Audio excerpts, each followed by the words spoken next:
Isang ginang na dati umanong bumabatak ng droga ang patay sa Valenzuela City matapos pagbabarilin sa harap mismo ng kanyang 10 taong gulang na anak. Darito ang unang balita ni Victoria Tulad.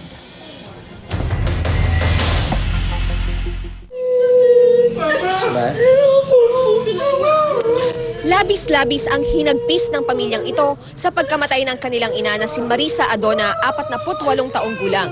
Pinagbabaril si Marisa kahapon ng hapon sa loob ng kanilang bahay sa Barangay 178 Camarin, Caloocan. Nakita raw mismo ng 10 taong gulang niyang anak ang lalaking bumaril kay Marisa.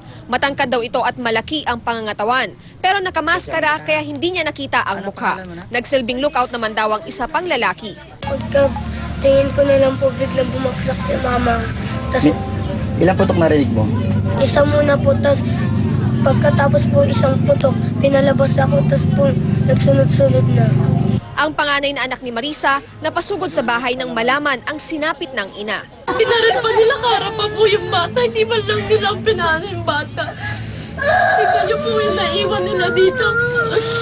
Aminado ang anak ni Marisa na gumamit ang kanyang ina ng iligal na droga pero tumigil na raw ito. Ang isa pa nilang problema ngayon kung sino ang mag-aalaga sa mga nakababatang kapatid na iba ang ama. Natakot na doon sa tukhang, sabi niya, titigil na daw po siya kasi wala na rin po siyang asawa, nakakulong po yung asawa niya.